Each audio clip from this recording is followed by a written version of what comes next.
ਸੁਹਬੀਏ ਸੁਹਾ ਵੇਸ ਛੱਡ, ਤੂੰ ਤਾ ਪਿਰ ਲਗੀ ਪਿਆਰ। ਪਾਵਨ ਸ਼ਬਦ ਜੋ ਅੱਜ ਦੀ ਘੜੀ ਦੇ ਅੰਦਰ ਪਰੋਤਾ ਜਾਣਾ ਹੈ, ਧੰਨ ਗੁਰੂ ਅਮਰਦਾਸ ਜੀ ਦਾ ਬਖਸ਼ਿਸ਼ ਕੀਤਾ ਹੋਇਆ ਪਾਵਨ ਸ਼ਬਦ ਦੇ ਅੰਦਰ ਗੁਰੂ ਮਹਾਰਾਜ ਜੀ ਸਿੱਖਿਆ ਦਿੰਦੇ ਹਨ। ਸੁਹਬੀਏ ਸੁਹਾ ਵੇਸ ਛੱਡ,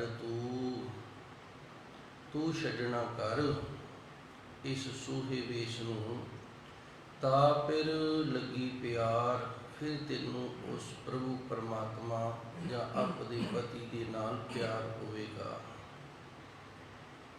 ਇਹ ਸ਼ਲੋਕ 5ਵੀਂ ਪੌੜੀ ਤੱਕ ਆਪਾਂ ਪਹੁੰਚੇ ਹਾਂ। 5ਵੀਂ ਪੌੜੀ ਦਾ ਪਹਿਲਾ ਸ਼ਲੋਕ ਹੈ। ਸ਼ਿੰਗਾਰ ਰਸ ਦੇ ਅੰਦਰ ਇਹ ਵਾਰ ਲਿਖੀ ਗਈ ਹੈ। 9 ਰਸ ਮੰਨੇ ਨੇ। ਇਹ 9 ਰਸ ਨੇ ਜਿਹੜੇ ਇਹ ਸਰੀਰ ਦੇ ਰਸ ਹਨ।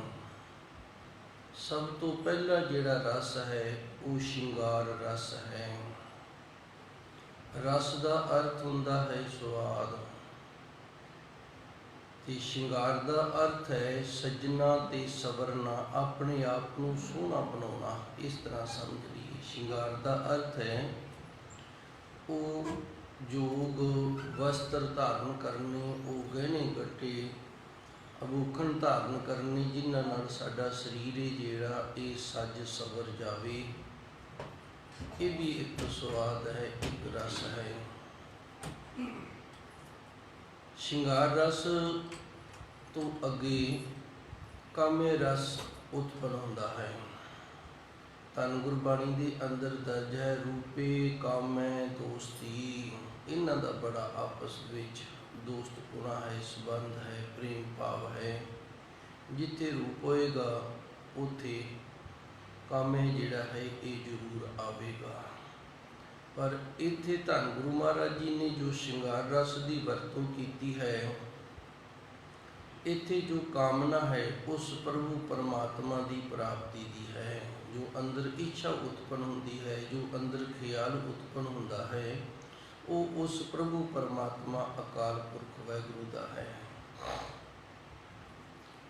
ਧੰਨ ਗੁਰੂ ਅਮਰਦਾਸ ਜੀ ਸੱਚੇ ਸਤਿਗੁਰੂ ਪਰਮਾਰਥ ਦੇ ਸਵਾਰਥ ਦੇ ਉੱਪਰ ਪਰਮਾਰਥ ਦਾ ਜਿਹੜਾ ਜੀਵਨ ਹੈ ਉਹ ਦਾਤ ਬਖਸ਼ਿਸ਼ ਕਰ ਰਹੇ ਨੇ। ਸਵਾਰਥੀ ਜੀਵਨ ਹੈ ਜਿੰਦੇ ਵਿੱਚ ਸਾਡਾ ਆਪ ਦਾ ਸਵਾਰਥ ਹੋਵੇ, ਜਿਸ ਦੇ ਨਾਲ ਅਸੀਂ ਆਪਣੇ ਜੀਵਨ ਨੂੰ ਸਵਾਰੀਏ। ਜੇ ਵੇਖੀਏ ਨਾ ਤੇ ਜੇ ਜ਼ਿੰਦਗੀ ਜਿਉਣ ਦਾ ਸਵਾਦ ਨਾ ਹੋਵੇ ਤੇ ਫਿਰ ਕਿਸੇ ਦਾ ਜਿਉਣ ਨੂੰ ਜੀ ਨਹੀਂ ਕਰਦਾ।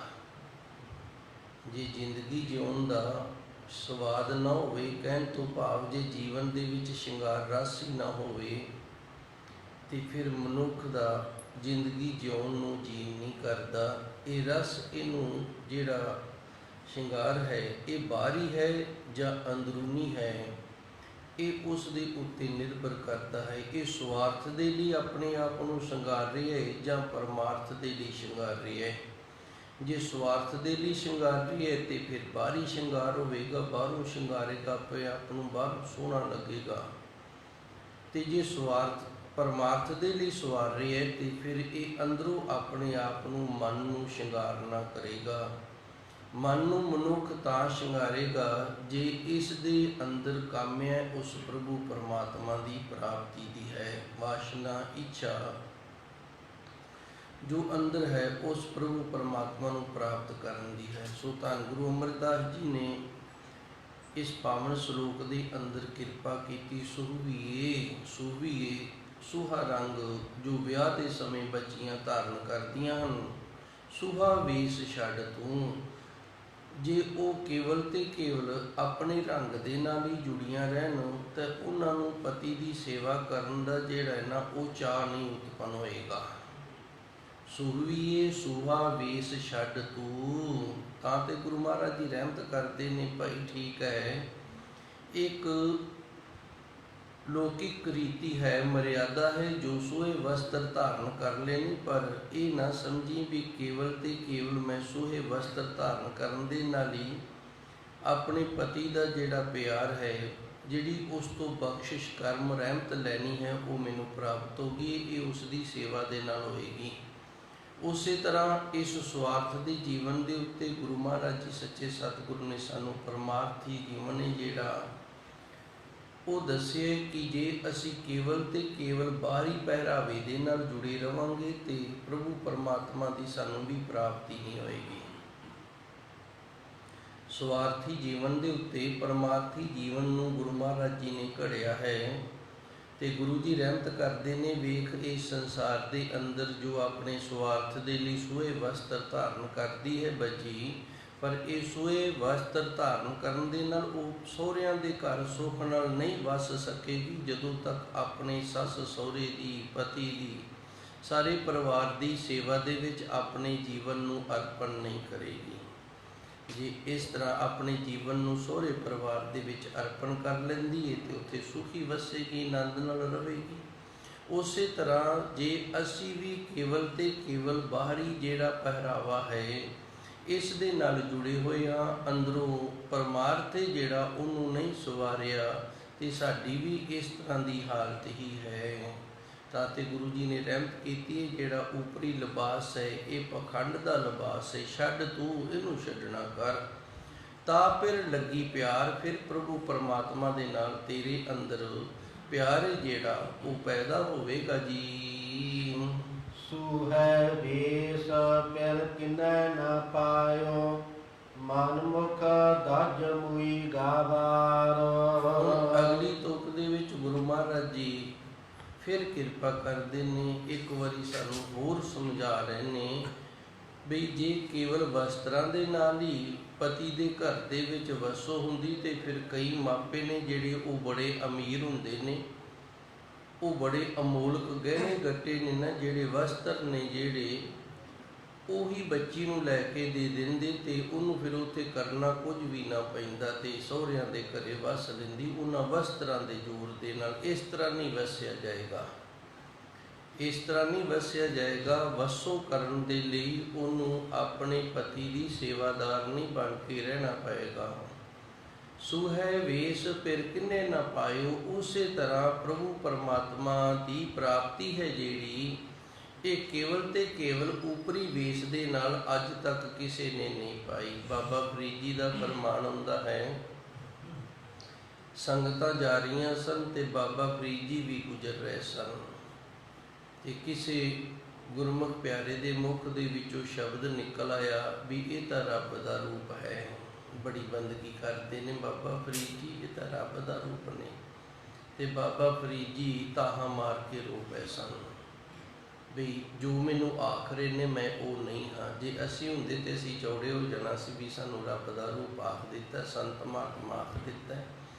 ਇਹੀ ਬਸ ਸੰਸਾਰੀ ਤੇ ਸੰਤ ਦੇ ਵਿੱਚ ਫਰਕ ਹੈ। ਸੰਸਾਰੀ ਹੈ ਜਿਹੜਾ ਉਹ ਦੂਜੇ ਦੀ ਨਿੰਦਿਆ ਤੇ ਆਪ ਦੀ ਵਡਿਆਈ ਹੈ ਜਿਹੜੀ ਇਹ ਕਰੇਗਾ। ਸੰਸਾਰੀ ਦੂਜੇ ਦੀ ਨਿੰਦਿਆ ਕਰਕੇ ਆਪ ਦੀ ਵਡਿਆਈ ਕਰਕੇ ਖੁਸ਼ ਹੁੰਦਾ ਹੈ। ਜਿਹੜਾ ਸੰਤ ਹੈ ਉਹ ਆਪ ਦੀ ਨਿੰਦਿਆ ਤੇ ਦੂਜੇ ਦੀ ਵਡਿਆਈ ਕਰਕੇ ਖੁਸ਼ ਹੁੰਦਾ ਹੈ। ਇਹ ਹੁਣ ਵਿਪਰੀਤ ਚੱਲ ਪਿਆ ਹੈ ਤੇ ਬਾਬਾ ਫਰੀਦ ਜੀ ਨੂੰ ਇਹ ਨਹੀਂ ਪਾਇਆ ਵੀ ਸਾਡੀ ਕੋਈ ਵਡਿਆਈ ਕਰੇ। ਬਾਬਾ ਫਰੀਦ ਜੀ ਨੇ ਉਦੋਂ ਹੀ ਜਿਹੜੇ ਵਸਤਰ ਧਾਰਨ ਕੀਤੇ ਸਨ ਨਾ ਰੱਬ ਦੇ ਲਿਬਾਸ ਵਾਲੇ, ਉਹ ਲਾ ਦਿੱਤੇ।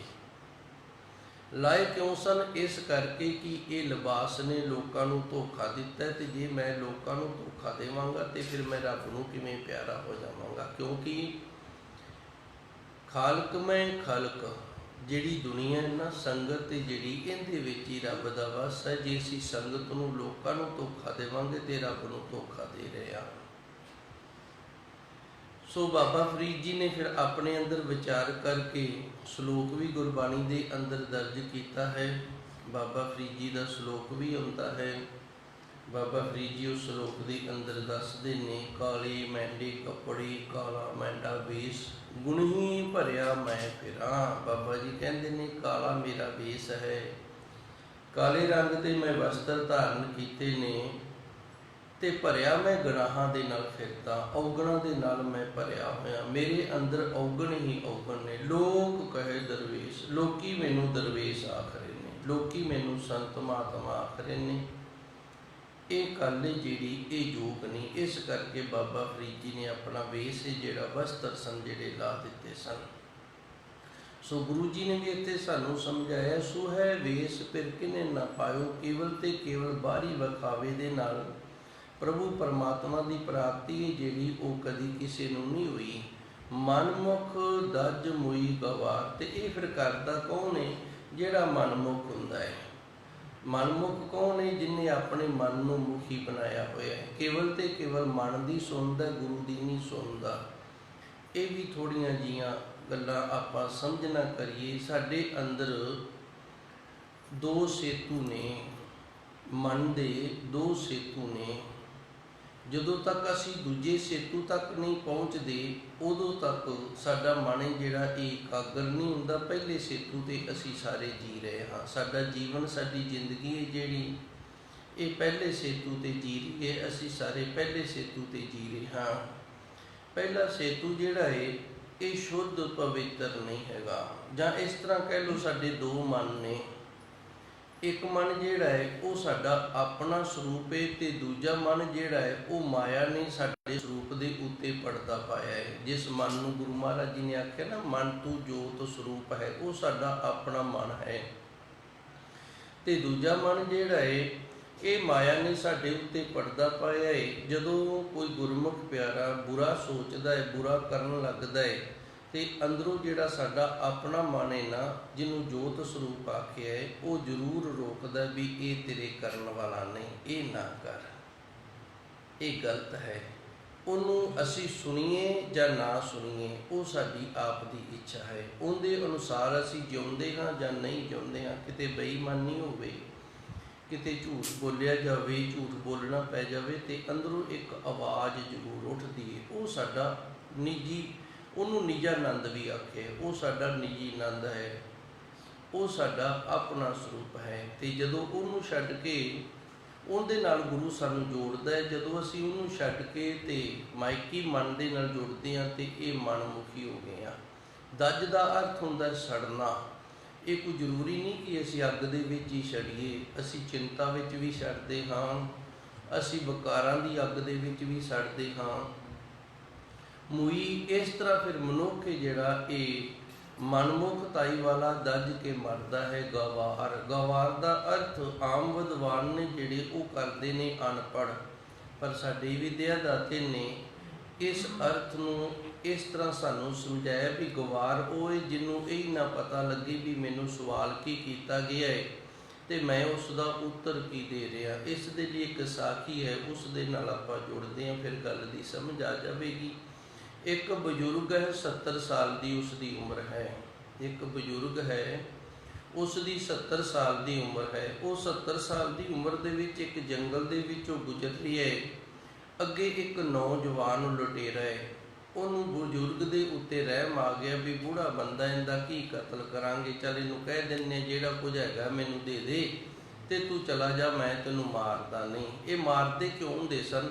ਇਸ ਕਰਕੇ ਕਿ ਇਹ ਛੇਤੀ ਜਾ ਕੇ ਸਾਡਾ ਨਾਂ ਨਾ ਲੈ ਦੇਣ ਤੇ ਅਸੀਂ ਫੜੇ ਨਾ ਜਾਈਏ ਵੀ ਫਲਾਣੀ ਥਾਂ ਤੇ। ਜਿਵੇਂ ਵੇਖੋ ਆਪਾਂ ਇੱਥੋਂ ਜਾ ਰਹੇ ਹਾਂ, ਪਰਮਾਤਮਾ ਨਾ ਕਰੇ ਨਹਿਰੇ ਨਹਿਰ ਜਾਂਦਿਆਂ ਅੱਗੇ ਕੋਈ ਗਲਤ ਆਦਮੀ ਖੜਾ ਹੈ ਤੇ ਉਹਨੇ ਸਾਡੇ ਤੋਂ ਕੁਝ ਖੋਹ ਲਿਆ ਹੈ। ਅੱਜ ਕੱਲ੍ਹ ਤਾਂ ਮਸ਼ੀਨਰੀਆਂ ਦੇ ਸਾਧਨ ਨੇ, ਅਗਲਾ ਮਿੰਟਾਂ ਦੇ ਵਿੱਚ ਬੜੀ ਦੂਰ ਨਿਕਲ ਜਾਂਦਾ। ਉਦੋਂ ਤੁਰ ਕੇ ਜਾਣਾ ਪੈਂਦਾ ਸੀ ਜਾਂ ਘੋੜੇ ਆਦਿਕ ਦੀਆਂ ਸਵਾਰੀਆਂ ਸਨ। ਤੇ ਉਹਨੇ ਨੂੰ ਉਹ ਸਾਡੇ ਮਗਰੋਂ ਕੋਈ ਹੋਰ ਸਾਨੂੰ ਮਿਲ ਗਿਆ ਤੇ ਅਸੀਂ ਕਹਿ ਦਿੱਤਾ ਵੀ ਇਸ ਤਰ੍ਹਾਂ ਗਲਤ ਬੰਦਾ ਤੇ ਮੇਰੇ ਤੋਂ ਮੇਰਾ ਸਾਧਨ ਖੋਹ ਕੇ ਲੈ ਗਿਆ ਤੇ ਉਹ ਫੜਿਆ ਜਾਵੇਗਾ। ਫਿਰ ਉਦੋਂ ਲੋਕੀ ਮਾਰ ਤਾਂ ਦਿੰਦੇ ਹੁੰਦੇ ਸਨ ਵੀ ਇਹ ਜਾ ਕੇ ਤੇ ਕਿਸੇ ਨੂੰ ਦੱਸ ਨਾ ਦੇਵੇ, ਜੇ ਇਹਨੇ ਦੱਸਤਾ ਤੇ ਮੈਂ ਇੱਥੇ ਫੜਿਆ ਜਾਵਾਂਗਾ। ਇਸ ਕਰਕੇ ਮਾਰ ਕੇ ਉੱਥੇ ਜੰਗਲ 'ਚ ਹੀ ਦਫਨ ਕਰ ਦਿੰਦੇ ਸਨ। ਪਰ ਇਹਦੇ ਅੰਦਰ ਰਹਿਮ ਆ ਗਏ।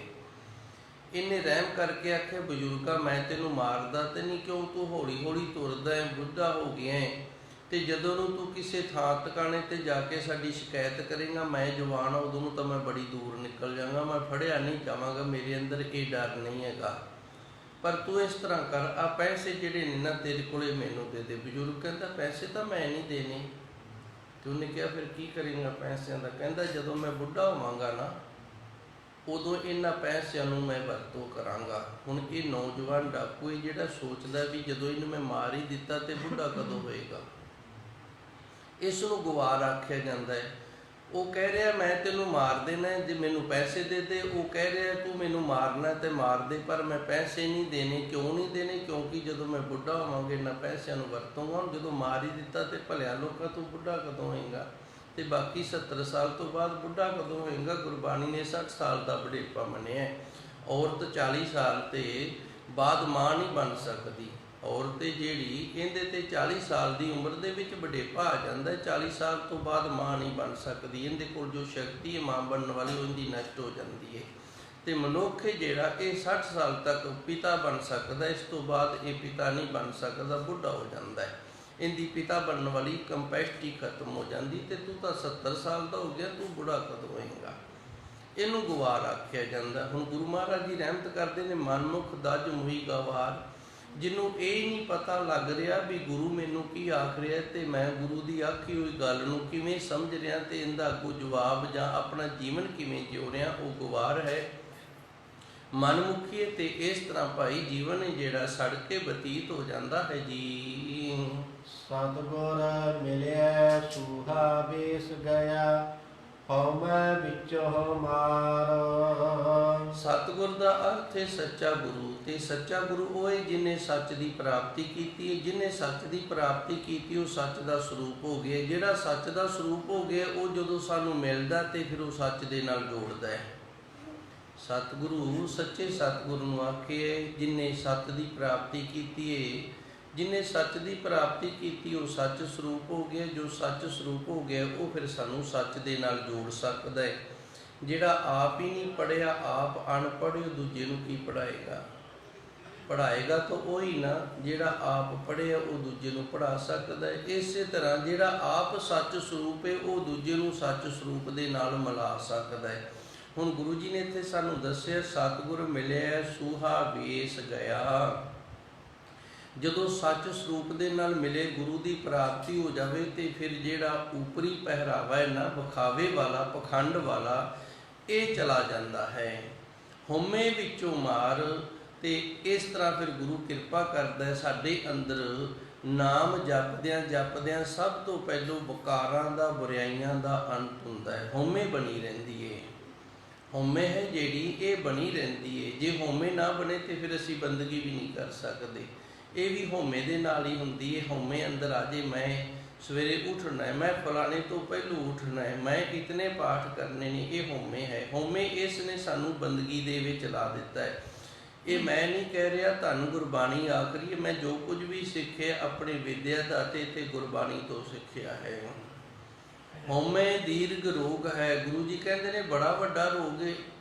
ਦਾਰੂ ਵੀ ਇਸ ਸਮੇਂ ਪਰ ਦਵਾਈ ਵੀ ਇਹਦੇ ਵਿੱਚ। ਕਿਉਂ? ਹਉਮੈ ਬਣ ਜੇ ਨਾ ਬਾਣੀ ਪੜ੍ਹਨ ਦੀ, ਸਿਮਰਨ ਕਰਨ ਦੀ, ਸੇਵਾ ਕਰਨ ਦੀ, ਤੇ ਫਿਰ ਇਹ ਦਵਾਈ ਬਣ ਜਾਂਦੀ ਹੈ। ਇਹ ਹਉਮੈ ਦੇ ਨਾਲ ਕੀਤਾ ਗਿਆ ਕਰਮ ਜਿਹੜਾ ਅਧਿਆਤਮਿਕ ਦੇ ਮਾਰਗ ਦਾ, ਇਹ ਹਉਮੈ ਦਾ ਹੀ ਨਾਸ਼ ਕਰ ਦਿੰਦਾ ਹੈ। ਹਉਮੈ ਵਿੱਚੋਂ ਮਾਰ। ਇਸ ਤਰ੍ਹਾਂ ਫਿਰ ਸਿਮਰਨ ਕਰਦਿਆਂ, ਬੰਦਗੀ ਕਰਦਿਆਂ, ਸੱਚੇ ਗੁਰੂ ਦੀ ਸੇਵਾ ਕਰਦਿਆਂ ਹਉਮੈ ਵਿੱਚੋਂ ਮਰ ਜਾਂਦੀ ਹੈ ਜੀ।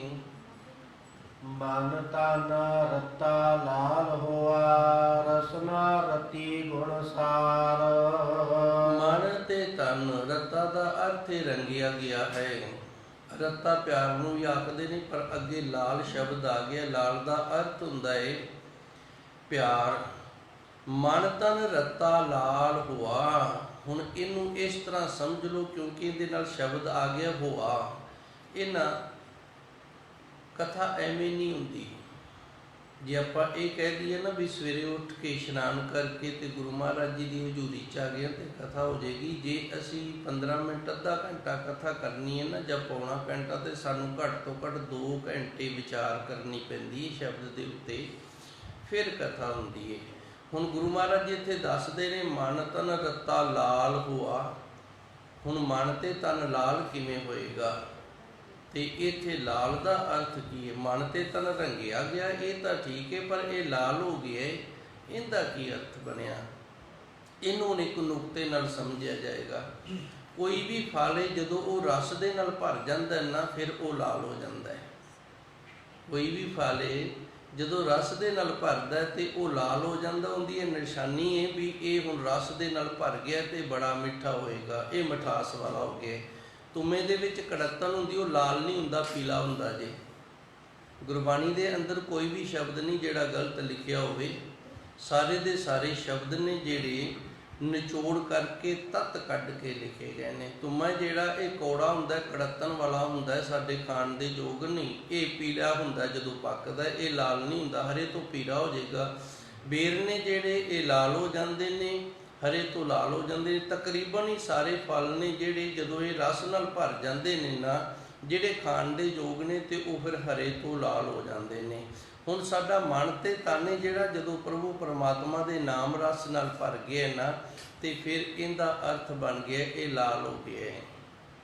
ਮਨ ਤਨ ਰਤਾ ਲਾਲ ਹੁਆ। ਇਸ ਤਰ੍ਹਾਂ ਨਾਮ ਜਪਦਿਆਂ ਸਿਮਰਨ ਕਰਦਿਆਂ ਮਨ ਵੀ ਨਾਮ ਰਸ ਦੇ ਵਿੱਚ ਭਰ ਗਿਆ, ਤਨ ਵੀ ਨਾਮ ਰਸ ਨਾਲ ਭਰ ਗਏ। ਇਸ ਤਰ੍ਹਾਂ ਰੰਗਿਆ ਗਿਆ ਹੈ ਤੇ ਨਿਸ਼ਾਨੀ ਇਹ ਵੀ ਇਹ ਲਾਲ ਹੋ ਗਿਆ। ਰਸਨਾ ਰਤੀ ਗੁਣ ਸਾਰ। ਰਸਨਾ ਜ਼ਬਾਨ ਨੂੰ ਆਖਦੇ ਨੇ, ਰਤੀ ਕਹਿੰਦੇ ਨੇ ਰੰਗੀ ਗਈ ਹੈ। ਗੁਣ ਸਾਰ, ਸਾਰ ਦਾ ਅਰਥ ਇੱਥੇ ਸ੍ਰੇਸ਼ਟ ਹੈ। ਸਾਰ ਦਾ ਅਰਥ ਲੋਹਾ ਵੀ ਹੁੰਦਾ ਹੈ। ਸਾਰ ਦਾ ਅਰਥ ਲੋਹਾ ਵੀ ਹੁੰਦਾ ਹੈ। ਮੈਨ ਕਹਿ ਦੰਤ ਕਿਉਂ ਖਾਈਏ ਸਾਰ। ਮੈਨ ਕਹਿੰਦੇ ਨੇ ਮੋਮ ਨੂੰ, ਮੈਨ ਆਖਦੇ ਨੇ ਮੋਮ ਨੂੰ। ਮੋਮ ਦੇ ਦੰਦਾਂ ਦੇ ਨਾਲ ਲੋਹਾ ਨਹੀਂ ਖਾਧਾ ਜਾਂਦਾ। ਗੁਰੂ ਨਾਨਕ ਦੇਵ ਜੀ ਨੇ ਜਦੋਂ ਸਿੱਧ ਗੋਸ਼ਟ ਹੋਇਆ ਸੀ ਨਾ, ਤੇ ਸਿੱਧਾਂ ਦੇ ਨਾਲ ਚਰਚਾ ਹੋਈ ਸੀ, ਤੇ ਉਦੋਂ ਫਿਰ ਗੁਰੂ ਜੀ ਨੇ ਆਖਿਆ ਸੀ ਇਹ ਤੁਹਾਡਾ ਜਿਹੜਾ ਤਪ ਹੈ ਨਾ, ਇਹਦੇ ਨਾਲ ਹਉਮੈ ਨਹੀਂ ਮਰੇਗੀ, ਵਧੇਗੀ। ਇਹ ਹਉਮੈ ਕਿਉਂ ਨਹੀਂ ਇਹਦੇ ਨਾਲ ਮਰਦੀ? ਜਿਵੇਂ ਮੋਮ ਦੇ ਦੰਦਾਂ ਦੇ ਨਾਲ ਲੋਹਾ ਨਹੀਂ ਚੱਬਿਆ ਜਾ ਸਕਦਾ, ਉਸੇ ਤਰ੍ਹਾਂ ਇਹ ਤਪ ਦੇ ਨਾਲ ਤਾਂ ਹਉਮੈ ਵਧੇਗੀ, ਇਹ ਹਉਮੈ ਘਟੇਗੀ ਨਹੀਂ। ਤੇ ਹਉਮੈ ਮਾਰਨ ਦੇ ਲਈ ਪ੍ਰਭੂ ਪਰਮਾਤਮਾ ਦਾ ਨਾਮ ਸਹਾਈਏ, ਨਾਮ ਦੇ ਨਾਲ ਹਉਮੈ ਦਾ ਨਾਸ ਹੋਏਗਾ। ਸੋ ਇੱਥੇ ਸਾਰ ਦਾ ਅਰਥ ਹੈ ਜਿਹੜਾ ਇਹ ਸ੍ਰੇਸ਼ਟ ਜੇ।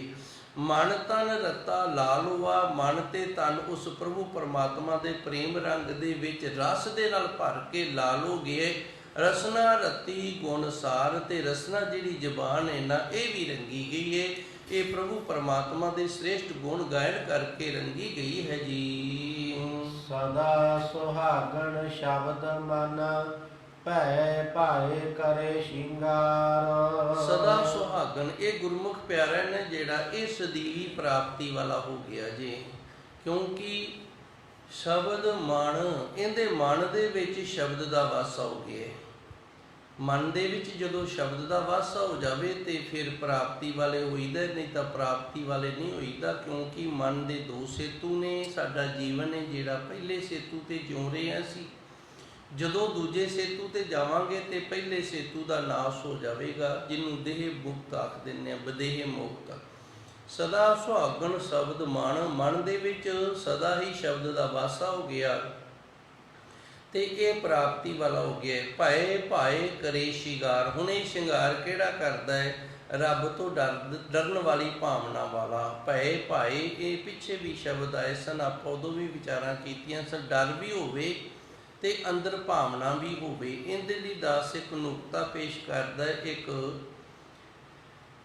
ਬੜੀ ਪਤੀ ਨੂੰ ਪਿਆਰ ਕਰਨ ਵਾਲੀ, ਚੰਗੇ ਖਾਨਦਾਨ ਦੀ, ਚੰਗੀ ਕੁਲ ਦੀ ਬੱਚੀ ਏ, ਤੇ ਉਹਦਾ ਪਤੀ ਬਾਹਰ ਕਿਸੇ ਦੁਕਾਨ ਤੇ ਜਾਂ ਖੇਤ ਵਿੱਚ ਕੰਮ ਕਰਨ ਵਾਸਤੇ ਜਾਂ ਕੋਈ ਹੋਰ ਕਾਰੋਬਾਰ ਕਰਨ ਵਾਸਤੇ ਗਿਆ ਏ।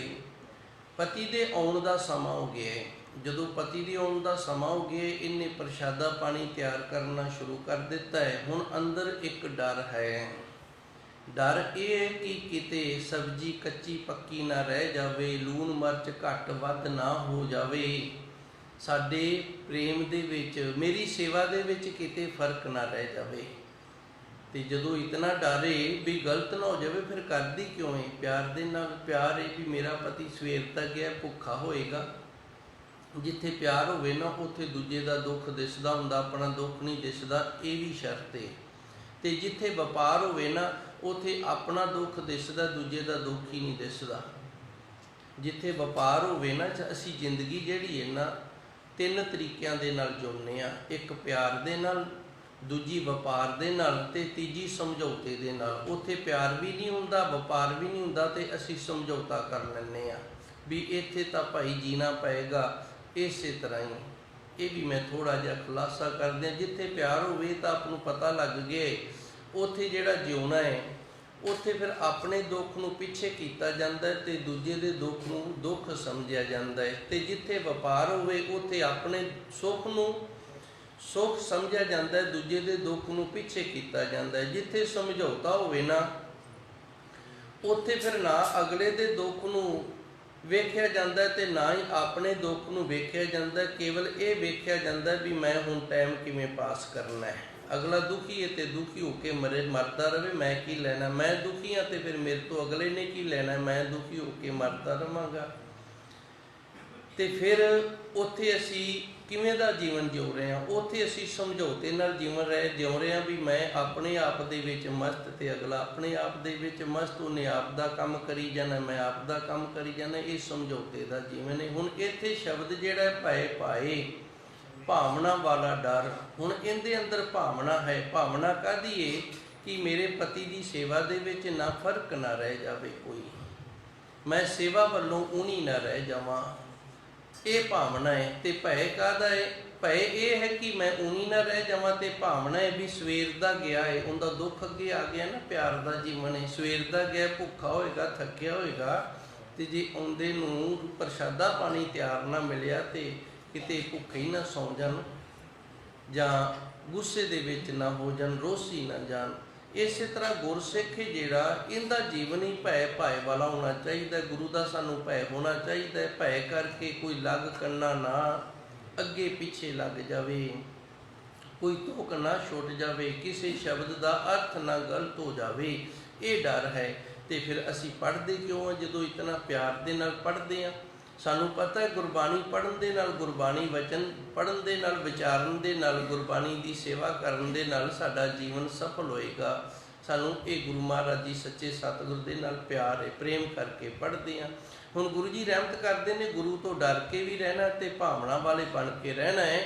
ਇਹ ਨਹੀਂ ਵੀ ਜਿਵੇਂ ਅਸੀਂ ਸੱਪ ਤੋਂ ਡਰਦੇ ਹਾਂ, ਜਾਂ ਸੱਪ ਨੂੰ ਮਾਰ ਦਿੰਦੇ ਹਾਂ, ਜਾਂ ਸੱਪ ਸਾਡੇ ਤੋਂ ਡਰ ਕੇ ਭੱਜ ਜਾਂਦਾ, ਜਾਂ ਫਿਰ ਅਸੀਂ ਸੱਪ ਤੋਂ ਡਰ ਕੇ ਭੱਜ ਜਾਂਦੇ ਹਾਂ। ਇਸ ਤਰ੍ਹਾਂ ਨਹੀਂ ਵੀ ਜਾਂ ਗੁਰੂ ਤੋਂ ਡਰ ਕੇ ਭੱਜ ਜਾਣਾ। ਜਿਵੇਂ ਧੰਨ ਗੁਰੂ ਮਹਾਰਾਜ ਜੀ ਸੱਚੇ ਸਤਿਗੁਰ ਨੇ ਅਨੰਦਪੁਰ ਸਾਹਿਬ ਆਖਿਆ ਸੀ ਨਾ, ਆਜੋ ਭਾਈ ਇੱਕ ਸਿਰ ਚਾਹੀਦਾ। ਆਉਣ ਵਾਲਾ ਨਾ ਵਿਸਾਖੀ ਦਾ ਪਰਵ, ਅੱਗੇ ਥੋੜੇ ਦਿਨਾਂ ਦੇ ਵਿੱਚ, ਆ ਚੇਤ ਦਾ ਮਹੀਨਾ ਹੈ, ਉਪਰੰਤ ਵਿਸਾਖ ਆ ਜਾਂਦਾ। ਖਾਲਸਾ ਪੰਥ ਦੀ ਸਾਜਨਾ ਕੀਤੀ, ਗੁਰੂ ਮਹਾਰਾਜ ਜੀ ਨੇ ਆਖਿਆ ਆਜੋ ਭਾਈ ਇੱਕ ਸਿਰ ਚਾਹੀਦਾ, ਤੇ ਭੱਜ ਗਏ ਸਨ ਡਰ ਕੇ। ਇਹਨਾਂ ਦੇ ਅੰਦਰ ਭਾਵਨਾ ਨਹੀਂ ਸੀ, ਸਰਧਾ ਨਹੀਂ ਸੀ, ਪਿਆਰ ਨਹੀਂ ਸੀ, ਕੇਵਲ ਡਰ ਸੀ। ਸੱਪ ਦੀ ਤਰ੍ਹਾਂ, ਜਿਵੇਂ ਸੱਪ ਤੋਂ ਡਰ ਕੇ ਅਸੀਂ ਭੱਜਦੇ ਹਾਂ, ਜਾਂ ਸੱਪ ਸਾਡੇ ਤੋਂ ਡਰ ਕੇ ਭੱਜ ਜਾਂਦਾ ਹੈ, ਤੇ ਜਾਂ ਫਿਰ ਉਹਨੂੰ ਅਸੀਂ ਮਾਰ ਦਿੰਦੇ ਹਾਂ। ਆਪਣੇ ਡਰ ਕਰਕੇ ਨੁਕਸਾਨ ਅਸੀਂ ਸੱਪ ਦਾ ਕਰਦੇ ਹਾਂ, ਇਸ ਕਰਕੇ ਇਹ ਗੁਨਾਹ ਲੱਗ ਜਾਂਦਾ ਹੈ। ਆਪ ਡਰ ਕੇ ਜਦੋਂ ਅਸੀਂ ਕਿਸੇ ਦਾ ਨੁਕਸਾਨ ਕਰਦੇ ਹਾਂ ਨਾ, ਇਹ ਗੁਨਾਹ ਜੇ।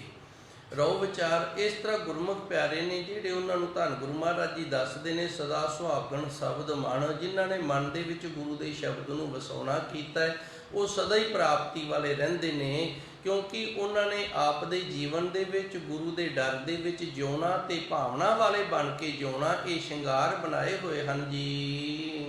ਨਾਨਕ ਕਰਮੀ ਮਹਲ ਪਾਇਆ, ਫਿਰ ਰਾਖਿਆ ਔਰ ਧਾਰ। ਧੰਨ ਗੁਰੂ ਜੀ ਰਹਿਮਤ ਕਰਦੇ ਨੇ ਬਖਸ਼ਿਸ਼ ਦੇ ਨਾਲ। ਕਰਮ ਦਾ ਅਰਥ ਇੱਥੇ ਬਖਸ਼ਿਸ਼ ਹੈ, ਜਿਹੜਾ ਸਰੂਪ ਦੀ ਪ੍ਰਾਪਤੀ ਹੈ। ਨਾਨਕ ਕਰਮੀ ਮਹਿਲ ਪਾਇਆ, ਮਹਿਲ ਦਾ ਅਰਥ ਸਰੂਪ ਹੈ। ਸਰੂਪ ਦੀ ਜਿਹੜੀ ਪ੍ਰਾਪਤੀ ਹੈ ਨਾ, ਇਹ ਉਹਦੀ ਬਖਸ਼ਿਸ਼ ਦੇ ਨਾਲ ਹੋਏਗੀ। ਤੇ ਬਖਸ਼ਿਸ਼ ਕਿਵੇਂ ਕਰਾਣੀ ਹੈ? ਭੈ ਪਾਏ ਕਰੀ ਸ਼ਿਗਾਰ। ਜਦੋਂ ਅਸੀਂ ਸ਼ਿਗਾਰ ਕਰ ਲਵਾਂਗੇ ਨਾ, ਭਾਵਨਾ ਵਾਲਾ ਤੇ ਭੈ ਵਾਲਾ, ਫਿਰ ਉਹਦੀ ਬਖਸ਼ਿਸ਼ ਹੋਏਗੀ। ਫਿਰ ਉਹ ਸਰੂਪ ਨੂੰ ਅਸੀਂ ਪਾ ਲਵਾਂਗੇ। ਫਿਰ ਰਾਖਿਆ ਔਰ ਧਾਰ, ਜਿਹੜੇ ਸੱਚੇ ਸਤਿਗੁਰ ਦੀ ਬਖਸ਼ਿਸ਼ ਵਾਲੇ ਨੇ, ਉਹ ਪ੍ਰਭੂ ਪਰਮਾਤਮਾ ਨੂੰ ਹਿਰਦੇ ਦੇ ਅੰਦਰ ਧਾਰਨ ਕਰਕੇ ਰੱਖਦੇ ਹਨ ਜੀ। ਮਹੱਲਾ ਤੀਜਾ। ਮੁੰਦੇ ਸੁਹਾ ਪਰ ਹਰੋ, ਲਾਲ ਕਰੋ ਸ਼ਿੰਗਾਰ। ਪਾਵਨ ਸ਼ਲੋਕ ਦੇ ਅੰਦਰ ਧੰਨ ਗੁਰੂ ਅਮਰਦਾਸ ਜੀ ਕਿਰਪਾ ਕਰਦੇ ਨੇ। ਮੁੰਦੇ ਉਹਨੂੰ ਆਖਿਆ ਜਾਂਦਾ ਜਿਨ੍ਹਾਂ ਦਾ ਬੁੱਧੀ ਵਾਲਾ ਕੋਲਾ ਹੈ ਨਾ, ਜਿਹੜਾ ਇਹ ਮੂਧਾ ਵੱਜਿਆ ਹੋਵੇ। ਹੁਣ ਬਾਹਰ ਵਰਖਾ ਹੋ ਰਹੀ ਹੈ, ਮੀਂਹ ਪੈ ਰਿਹਾ ਹੈ, ਤੇ ਬਰਤਨ ਨੂੰ ਮੂਧਾ ਮਾਰ ਦਿਓ, ਉਹਦੇ 'ਚ ਪਾਣੀ ਨਹੀਂ ਆਏਗਾ। ਉਸੇ ਤਰ੍ਹਾਂ ਕਿਤਨਾ ਮਰਜ਼ੀ ਗਿਆਨ ਦੇ ਲਓ, ਕਿਤਨਾ ਮਰਜ਼ੀ ਸਮਝਾ ਲਓ, ਕਿਤਨੇ ਮਰਜ਼ੀ ਸਿਰ ਖਪਾਈ ਕਰ ਲਓ, ਜਿਨ੍ਹਾਂ ਦੇ ਬੁੱਧੀ ਵਾਲੇ ਕੌਲੇ ਮੂਧੇ ਵੱਜੇ ਪਏ ਨੇ ਨਾ, ਉਹਨਾਂ ਨੂੰ ਗੱਲ ਦੀ ਸਮਝ ਨਹੀਂ ਆਏਗੀ। ਤੇ ਫਿਰ ਇਹਦਾ ਹੁੰਦਾ ਕੀ ਹੈ? ਜਿਵੇਂ ਮੀਂਹ ਪਵੇ ਨਾ ਤੇ ਰੱਖ ਕੇ ਵੇਖਿਓ, ਮੇਰਾ ਤੇ ਇਹ ਤਜਰਬਾ ਕੀਤਾ ਹੋਇਆ ਹੈ। ਜਦੋਂ ਅਸੀਂ ਬਰਤਨ ਬਾਹਰ ਰੱਖ ਦਿੰਦੇ ਹਾਂ ਨਾ, ਮੂਧਾ ਮਾਰ ਦਿੰਦੇ ਹਾਂ, ਮੋਟੀਆਂ ਮੋਟੀਆਂ ਕਣੀਆਂ ਉਹਦੇ ਤੇ ਡਿੱਗਦੀਆਂ ਤੇ ਫਿਰ ਵਿੱਚੋਂ ਆਵਾਜ਼ ਨਿਕਲਦੀ ਹੈ, ਆਵਾਜ਼ ਕੱਢਦਾ, ਖੜਖੜ ਦੀ ਆਵਾਜ਼ ਆਉਂਦੀ ਹੈ। ਇਸ ਤਰ੍ਹਾਂ ਫਿਰ ਜਿਨ੍ਹਾਂ ਦੇ ਬੁੱਧੀ ਵਾਲੇ ਕੌਲੇ ਮੂਧੇ ਵੱਜੇ ਹੋਏ ਨੇ, ਉਹਨਾਂ ਤੇ ਜਦੋਂ ਗੁਰੂ ਮਹਾਰਾਜ ਜੀ ਦੇ ਗਿਆਨ ਦੀਆਂ ਚੋਟਾਂ ਵੱਜਦੀਆਂ ਨੇ ਨਾ, ਤੇ ਉਹਨਾਂ ਦੇ ਅੰਦਰੋਂ ਫਿਰ ਖੜਖੜ ਦੀ ਆਵਾਜ਼ ਆਉਂਦੀ ਹੈ, ਅਹੰ ਦੀ ਆਵਾਜ਼ ਆਉਂਦੀ ਹੈ, ਹੰਕਾਰ ਹਉਮੈ ਮਮਤਾ ਦੀ ਆਵਾਜ਼ ਆਉਂਦੀ ਹੈ। ਸੁਹਾ ਪਰਹਰ ਗੁਰੂ ਮਹਾਰਾਜ ਜੀ ਨੇ ਇੱਥੇ ਦੱਸਿਆ, ਭਾਈ ਤੂੰ ਆਪਣਾ ਬੁੱਧੀ ਵਾਲਾ ਕੌਲਾ ਹੈ ਨਾ ਜਿਹੜਾ, ਇਹ ਸਿੱਧਾ ਕਰ, ਤੇ ਆ ਜਿਹੜਾ ਉਪਰੀ ਪਖੰਡੀ ਲਿਬਾਸ ਹੈ ਇਹਨੂੰ ਲਾਹਣਾ ਕਰ, ਲਾਲ ਕਰੋ ਸ਼ਿੰਗਾਰ, ਉਸ ਪ੍ਰਭੂ ਪਰਮਾਤਮਾ ਦੇ ਪ੍ਰੇਮ ਵਾਲਾ ਜਿਹੜਾ ਸ਼ਿੰਗਾਰ ਹੈ ਉਹ ਕਰਨਾ ਕਰ। ਆਵਣ ਜਾਣ ਵਿਸਰੈ ਗੁਰ ਸ਼ਬਦੀ ਵਿਚਾਰ, ਤੇਰਾ ਜੰਮਣਾ ਤੇ ਮਰਨਾ ਜਿਹੜਾ ਇਹ ਤੇਰੇ ਤੋਂ ਵਿਸਰ ਜਾਵੇਗਾ, ਦੂਰ ਹੋ ਜਾਵੇਗਾ, ਜੇ ਤੂੰ ਗੁਰੂ ਦੇ ਸ਼ਬਦ ਦੀ ਵਿਚਾਰ ਵਾਲਾ ਬਣੇਗਾ। ਤਾਂ ਵੇਖੋ ਗੁਰੂ ਦਾ ਸ਼ਬਦ ਇਹਨਾਂ ਤੇ ਗੁਰੂ ਦੇ ਸ਼ਬਦ ਦੀਆਂ ਮਹਾਰਾਜ ਜੀ ਸੱਚੇ ਸਤਿਗੁਰ ਆਪ ਕਿਰਪਾ ਕਰ ਰਹੇ ਨੇ, ਦਾਤ ਦੇ ਕੇ ਵਿਦਿਆ ਦੀ ਤੇ ਵਿਚਾਰਾਂ ਕਰਵਾ ਰਹੇ ਨੇ। ਜਦੋਂ ਅਸੀਂ ਗੁਰੂ ਦੇ ਸ਼ਬਦ ਦੀ ਵਿਚਾਰ ਵਾਲੇ ਹੋ ਜਾਂਦੇ ਹਾਂ, ਕੇਵਲ ਵਿਚਾਰਾਂ ਕਰਨ ਨਾਲ ਨਹੀਂ, ਕਿਤੇ ਇਹ ਨਾ ਸਮਝ ਲੈਣਾ ਵੀ ਮੈਂ ਵਿਚਾਰਾਂ ਕਰ ਰਿਹਾ ਤੇ ਮੈਂ ਤਰ ਗਿਆ, ਕੇਵਲ ਵਿਚਾਰਾਂ ਕਰਨ ਨਾਲ ਨਹੀਂ, ਉਹਨਾਂ ਨੂੰ ਹਜਮ ਵੀ ਕਰਨਾ ਹੈ। ਭਲਕੇ ਉੱਠ ਪਪੋਲੀਏ, ਗੁਰੂ ਮਹਾਰਾਜ ਜੀ ਦੀ ਬਾਣੀ ਦੇ ਅੰਦਰ ਫਰਮਾਨ ਆਉਂਦਾ, ਅੰਮ੍ਰਿਤ ਵੇਲੇ ਉੱਠ ਕੇ ਨਾ ਪਪੋਲੀ ਉਹਨੂੰ ਕਿਹਾ ਜਾਂਦਾ, ਜਿਵੇਂ ਕਮਾ ਦੇ ਨਾ ਉਹਨੂੰ ਉੱਤੋਂ ਛਿੱਲ ਲਓ, ਛਿੱਲ ਕੇ ਤੇ ਟੋਰੀ ਨੂੰ ਦੰਦਾਂ ਦੇ ਨਾਲ ਭੰਨ ਕੇ ਮੂੰਹ ਦੇ ਵਿੱਚ ਪਾ ਲਓ। ਹੁਣ ਇਹਨੂੰ ਚਬਾਓ ਨਾ, ਜੇ ਚਬਾਵਾਂਗੇ ਨਹੀਂ ਤੇ ਇਹਦੇ ਚੋਂ ਰਸ ਥੋੜੀ ਨਿਕਲੇਗਾ। ਉਵੇਂ ਮੂੰਹ ਦੇ ਵਿੱਚ ਪਪੋਲ ਕੇ ਜਾਂ ਬਾਹਰ ਕੱਢ ਦਈਏ ਤੇ ਹੁਣ ਫਿਰ ਗੰਨੇ ਛਿੱਲੇ ਦਾ ਕੀ ਫਾਇਦਾ ਹੋਇਆ, ਤੇ ਟੋਰੀ ਨੂੰ ਮੂੰਹ ਦੇ ਵਿੱਚ ਪਾਉਣ ਦਾ ਕੀ ਫਾਇਦਾ ਹੋਇਆ, ਜਦੋਂ ਦੰਦਾਂ ਨਾਲ ਦੁਬਾਰਾ ਚਿੱਥ ਕੇ ਉਹਦੇ ਰਸ ਨੂੰ ਅੰਦਰ ਨਗਾ ਕੇ ਤੇ ਫੋਲਕ ਬਾਹਰ ਨਹੀਂ ਸੱਟਿਆ।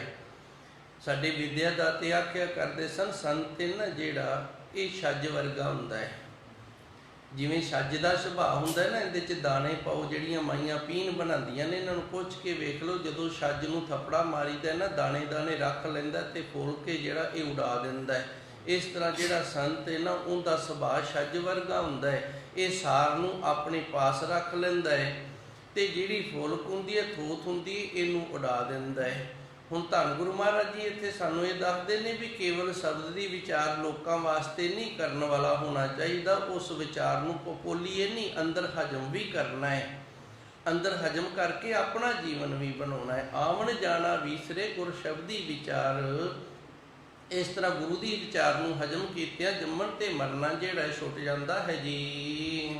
ਮੁੰਦ ਸੁਹਾਵੀ ਸੋਹਣੀ ਜਿਸ ਘਰ ਸਹਿਜ ਪਤਾਰ। ਹੁਣ ਧੰਨ ਗੁਰੂ ਜੀ ਰਹਿਮਤ ਕਰਦੇ ਨੇ, ਸੱਚੇ ਸਤਿਗੁਰ ਸਾਨੂੰ ਇਹ ਦੱਸਦੇ ਨੇ, ਜਿਸ ਔਰਤ ਨੇ ਆਪਣੇ ਪਤੀ ਦੇ ਘਰ ਦੇ ਵਿੱਚ ਵਸਣਾ ਸਿੱਖ ਲਿਆ ਨਾ, ਪਤੀ ਨੂੰ ਖੁਸ਼ ਕਰਨਾ ਸਿੱਖ ਲਿਆ ਹੈ, ਸੁਹਾਵੀ ਸੋਹਣੀ, ਉਹ ਸੁੱਖ ਵਾਲੀ ਤੇ ਸਾਰਿਆਂ ਤੋਂ ਸੋਹਣੀ ਹੈ, ਉਹ ਸੁੱਖ ਵਾਲੀ ਤੇ ਸਾਰਿਆਂ ਤੋਂ ਸੋਹਣੀ ਹੈ। ਜਿਸ ਔਰਤ ਨੇ ਆਪਣੇ ਘਰੇ, ਆਪਣੇ ਪਤੀ ਦੇ ਘਰ ਪਤੀ ਨੂੰ ਖੁਸ਼ ਰੱਖਣਾ ਤੇ ਉਹਦੀ ਸੇਵਾ ਕਰਕੇ ਉਹਦੇ ਘਰ ਵਸਣ ਦਾ ਜਿਹੜਾ ਢੰਗ ਤਰੀਕਾ ਉਹ ਸਿੱਖ ਲਿਆ। ਉਸੇ ਤਰ੍ਹਾਂ ਜਿਸ ਘਰ ਸਹਿਜ ਪਤਾਰ, ਜਿਸ ਸਰੀਰ ਰੂਪੀ ਘਰ ਦੇ ਵਿੱਚ ਗਿਆਨ ਦਾ ਖਜ਼ਾਨਾ ਪ੍ਰਭੂ ਪਰਮਾਤਮਾ ਆਣ ਕੇ ਵਸ ਗਏ, ਮੁੰਦ ਸੁਹਾਵੀ ਸੋਹਣੀ, ਇਹਨੇ ਹੁਣ ਆਪਣਾ ਕੌਲਾ ਜਿਹੜਾ ਸਿੱਧਾ ਕਰ ਲਿਆ ਤੇ ਸਾਰਿਆਂ ਦੇ ਵਿੱਚ ਸੁੱਖ ਲੈਣ ਵਾਲਾ ਤੇ ਸੋਹਣਾ ਬਣ ਗਿਆ ਹੈ ਜੀ।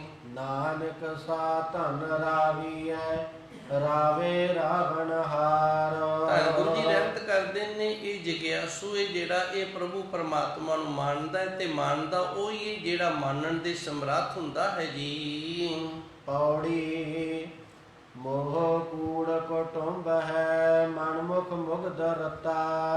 ਹੁਣ ਧੰਨ ਗੁਰੂ ਜੀ ਰਹਿਮਤ ਕਰਦੇ ਨੇ, ਮੋਹ ਤੇ ਕੂੜ ਝੂਠ ਤੇ ਕੁਟੰਬ ਸਾਡਾ ਆਪਣਾ ਜਿਹੜਾ ਪਰਿਵਾਰ ਹੈ, ਇਹਨੂੰ ਆਖਿਆ ਜਾਂਦਾ ਹੈ ਮਨਮੁਖ ਮੁਗਧ ਰਤਾ। ਜਿਹੜਾ ਮਨਮੁਖ ਹੈ, ਮੂਰਖ ਹੈ, ਉਹ ਆਪਣੇ ਪਰਿਵਾਰ ਤੇ ਝੂਠ ਤੇ ਮੋਹ ਦੇ ਵਿੱਚ ਫਸਣਾ ਕਰਦਾ ਹੈ ਜੀ। ਹਉ ਮੈਂ ਮੇਰਾ ਕਰਮ ਵੇ ਕਿਸ ਸਾਥ ਨਾ ਲਿੱਤਾ। ਇਹ ਕੇਵਲ ਹਉਮੈ ਦੇ ਵਿੱਚ ਹੀ ਤੇ ਮੇਰਾ ਕਰਕੇ ਹੀ ਨਾ ਦੁਨੀਆ ਤੋਂ ਮਰ ਜਾਂਦੇ ਨੇ, ਜਾਣ ਲੱਗੇ ਨਾਮ ਸੇਵਾ ਤੇ ਕਮਾਈ ਕੁਝ ਵੀ ਨਾਲ ਨਹੀਂ ਲੈਂਦੇ ਹਨ।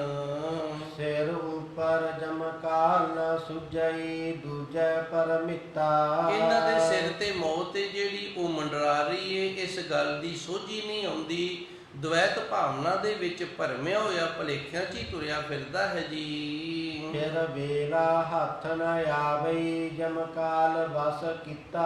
ਜਦੋਂ ਜਮ ਕਾਲ ਨੇ ਨਾ ਸਾਨੂੰ ਆਪਣੇ ਵੱਸ ਦੇ ਵਿੱਚ ਕਰ ਲਿਆ ਤੇ ਫਿਰ ਇਹ ਜਿਹੜਾ ਜੀਵਨ ਹੁਣ ਅਸੀਂ ਬਤੀਤ ਕਰ ਰਹੇ ਹਾਂ ਨਾ, ਇਹ ਵੇਲਾ ਸਾਡੇ ਹੱਥ ਵਿੱਚ ਨਹੀਂ ਆਏਗਾ। ਜਦੋਂ ਮਰ ਗਏ, ਮੌਤ ਨੇ ਆਪਣੇ ਵੱਸ ਵਿੱਚ ਕਰ ਲਿਆ, ਤੇ ਉਦੋਂ ਜੇ ਅਸੀਂ ਆਖੀਏ ਨਾ ਵੀ ਹੁਣ ਸਾਨੂੰ ਛੱਡ ਦਿਓ ਤੇ ਅਸੀਂ ਨਾਮ ਜਪ ਲੈਂਦੇ ਆ ਤੇ ਗੁਰੂ ਜੀ ਰਹਿਮਤ ਕਰਦੇ ਨੇ, ਫਿਰ ਵੇਲਾ ਹੱਥ ਨਾ ਆਵੇ। ਉਦੋਂ ਇਹ ਵੇਲਾ ਵਕਤ ਹੈ ਜਿਹੜਾ ਇਹ ਹੱਥ ਦੇ ਵਿੱਚ ਨਹੀਂ ਆਉਣਾ ਹੈ ਜੀ। ਜਿਹਾ ਧੁਰ ਲਿਖ ਪਾਇਉਣ, ਸੇ ਕਰਮ ਕਮਿਤਾ। ਹੁਣ ਜਿਸ ਤਰ੍ਹਾਂ ਦਾ ਧੁਰ ਦਰਗਾਹ ਤੋਂ ਲਿਖਿਆ ਸਾਨੂੰ ਪ੍ਰਾਪਤ ਹੋਇਆ, ਉਸ ਤਰ੍ਹਾਂ ਦੇ ਕਰਮ ਨੇ ਜਿਹੜੇ ਅਸੀਂ ਇਸ ਦੁਨੀਆ ਦੇ ਅੰਦਰ ਆਣ ਕੇ ਕਮਾਉਣਾ ਕੀਤੇ ਨੇ। ਹੁਣ ਇਹ ਵੀ ਸਾਡੇ ਅੰਦਰ ਕਿਤੇ ਇਹ ਖਿਆਲ ਨਾ ਬਣ ਜਾਵੇ ਵੀ ਪਰਮਾਤਮਾ ਨੇ ਫਿਰ ਸਾਡੇ ਨਾਲ ਵਿਤਕਰਾ ਕੀਤਾ, ਜੋ ਸਾਡੇ ਤੋਂ ਸਾਰੀ ਉਮਰ ਹੀ ਮਾੜੇ ਕੰਮ ਕਰਵਾਏ ਨੇ। ਨਹੀਂ, ਇਹ ਜਿਹੜੇ ਕਰਮ ਨੇ ਇਹ ਮਨੁੱਖ ਆਪ ਲਿਖਵਾਉਂਦਾ ਹੈ। ਲਿਖਣ ਵਾਲਾ ਵਿਦਾਤਾ ਹੈ। ਹੱਥ ਕਲਮ ਅਗੰਮ ਮਸਤਕ ਲਿਖਾਵਤੀ। ਮਨੁੱਖ ਦੇ ਮੱਥੇ ਦੇ ਅੱਗੇ ਇਹ ਲਿਖਦਾ ਹੈ, ਉਹਨੇ ਹੱਥ ਦੇ ਵਿੱਚ ਕਲਮ ਪਕੜੀ ਹੈ, ਪਰ ਲਿਖਦਾ ਉਹੀ ਹੈ ਜਿਸ ਤਰ੍ਹਾਂ ਮਨੁੱਖ ਕਰ ਰਿਹਾ ਹੈ। ਜੇ ਚੰਗੇ ਕਰ ਰਿਹਾ ਤੇ ਚੰਗੇ ਹੋ ਰਹੇ ਨੇ, ਜੇ ਮਾੜੇ ਕਰ ਰਿਹਾ ਤੇ ਮਾੜੇ ਹੋ ਰਹੇ ਨੇ। ਜਿਸ ਤਰ੍ਹਾਂ ਦੇ ਅਸੀਂ ਕਰ ਰਹੇ ਹਾਂ ਨਾ, ਜਿਹਾ ਧੁਰ ਲਿਖ ਪਾਇਓ, ਉਸ ਤਰ੍ਹਾਂ ਦਾ ਧੁਰ ਦਰਗਾਹ ਤੋਂ ਲਿਖਿਆ ਹੋਇਆ ਸਾਨੂੰ ਪ੍ਰਾਪਤ ਹੋ ਗਿਆ ਹੈ। ਸੇ ਕਰਮ ਕਮਿਤਾ, ਉਸ ਤਰ੍ਹਾਂ ਦੇ ਫਿਰ ਅਸੀਂ ਕਰਮ ਕਮਾਨੇ। ਇਹਨੂੰ ਇਸ ਤਰ੍ਹਾਂ ਸਮਝ ਲਓ, ਮਨੁੱਖ ਨੇ ਜਦੋਂ ਆਪਣੇ ਕਰਮ ਭੋਗਣੇ ਨੇ, ਫਿਰ ਉਹਦਾ ਸੁਭਾਅ ਹੈ ਜਿਹੜਾ ਉਸ ਤਰ੍ਹਾਂ ਦਾ ਹੋ ਜਾਏਗਾ। ਮੰਨ ਲਓ ਕਿਸੇ ਦੇ ਕਰਮਾਂ ਦੇ ਵਿੱਚ ਇਹ ਲਿਖਿਆ ਵੀ ਇਹਨੂੰ ਲਾਹਨਤ ਹੀ ਮਿਲਣੀਆਂ ਨੇ ਚਾਰੇ ਪਾਸਿਓਂ, ਤੇ ਫਿਰ ਉਹਦਾ ਸੁਭਾਅ ਹੈ ਨਾ ਜਿਹੜਾ ਉਹ ਪੁੱਠੇ ਸਿੱਧੇ ਕੰਮਾਂ ਵਾਲਾ ਹੋ ਜਾਏਗਾ। ਪੁੱਠੇ ਸਿੱਧੇ ਕੰਮਾਂ ਵਾਲਾ ਜਦੋਂ ਸੁਭਾਅ ਹੋ ਗਿਆ, ਉਹ ਕਰਮਾਂ ਦੇ ਅਨੁਸਾਰ ਬਦਲਿਆ ਸੁਭਾਅ, ਤੇ ਸੁਭਾਅ ਬਦਲਣ ਦੇ ਨਾਲ ਫਿਰ ਸਾਰੇ ਲਾਹਨਤਾਂ ਪਾਉਂਦੇ ਨੇ। ਜੇ ਕਿਸੇ ਦੇ ਕਰਮਾਂ ਦੇ ਵਿੱਚ ਜਸ ਹੈ ਤੇ ਉਹਦਾ ਸੁਭਾਅ ਹੈ ਜਿਹੜਾ ਫਿਰ ਉਹ ਨੇਕੀ ਵਾਲਾ ਹੋ ਗਿਆ, ਸਾਰਿਆਂ ਦਾ ਚੰਗਾ ਤੇ ਭਲਾ ਸੋਚਣ ਵਾਲਾ, ਕਰਨ ਵਾਲਾ ਹੋ ਗਿਆ, ਤੇ ਸਾਰੇ ਪਾਸੇ ਉਸਦਾ ਜਸ ਹੋ ਰਿਹਾ। ਹੁਣ ਕਰਮ ਭੋਗਣ ਦੇ ਵਿੱਚ ਸਾਡਾ ਸੁਭਾਅ ਹੈ ਜਿਹੜਾ, ਸਾਡੀਆਂ ਆਦਤਾਂ ਨੇ ਜਿਹੜੀਆਂ, ਇਹ ਬੜੀਆਂ ਸਹਾਇਕ ਹੁੰਦੀਆਂ ਨੇ। ਇਹ ਕਿਰਿਆ ਉਸ ਪ੍ਰਭੂ ਪਰਮਾਤਮਾ ਦੀ ਹੈ। ਅੱਜ ਤੱਕ ਤਾਂ ਕੇਵਲ ਵਿਚਾਰਾਂ ਹੀ ਕੀਤੀਆਂ ਨੇ, ਪਰ ਅੰਤ ਜਿਹੜਾ ਉਹ ਕਿਸੇ ਤੋਂ ਨਹੀਂ ਪਾਇਆ ਗਿਆ। ਇਤਨੀ ਕੁ ਸੇਵਾ ਸੰਗਤਾਂ ਨੇ ਪ੍ਰਵਾਨ ਕਰਨੀ। ਧੰਨ ਗੁਰੂ ਮਹਾਰਾਜ ਜੀ ਸੱਚੇ ਸਤਿਗੁਰ ਕਿਰਪਾ ਕਰਨ, ਸਾਡੇ ਮਾੜੇ ਕਰਮ ਨੇ ਜਿਹੜੇ ਉਹ ਮੇਟ ਕੇ ਆਪ ਜੀ ਦੇ ਦਰ ਦੇ ਨਾਲ ਜੋੜ ਕੇ ਨਾਮ ਜਪਣ ਵਾਲੇ, ਬੰਦਗੀ ਕਰਨ ਵਾਲੇ ਸਾਡੇ ਕਰਮ ਬਣ ਜਾਣ। ਸਾਡਾ ਸੁਭਾਅ ਜਿਹੜਾ ਸੇਵਾ ਸਿਮਰਨ ਵਾਲਾ ਬਣ ਜਾਵੇ। ਦੇਹੋ ਸੱਜਣ ਆਸੀਸੜੀਆ, ਜੋ ਹੋਵੇ ਸਹਿਬ ਸਿਉ ਮੇਲ।